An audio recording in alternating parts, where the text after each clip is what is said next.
Hi, it's Lena here from Holistic Healing Counseling. This is our second blog post in our series all about boundaries. In this blog post, we talk about what happens when our boundaries are crossed. So have you ever had that thought where you just want to quit your job, quit all your responsibilities, and run off to a tropical island somewhere? Well, that can actually be a good indicator that our boundaries are being crossed and not honored. And so, when we're trying to be more mindful and reflective about our boundaries, it can be important to understand what happens in the brain and the body when our boundaries are crossed. So, the part of our brain that is responsible for boundaries or associated with boundaries is the amygdala or the limbic system, which is more affectionately known as the lizard brain or the animalistic brain.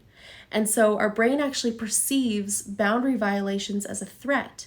So it sends that information to the amygdala, and that triggers the fight, flight, freeze response. And when that response is triggered, then we get all of the same symptoms in our body as we do when, we're having a lot of anxiety or a lot of fear.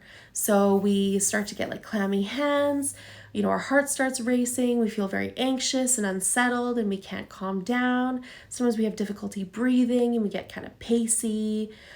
So all those things can happen when one of our boundaries is crossed.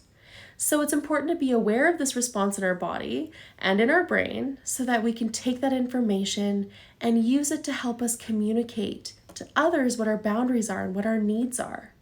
So take a look at the blog post, let us know what you think, and next time we're actually going to be talking about how to communicate our boundaries to others and how to talk to other people about their boundaries as well.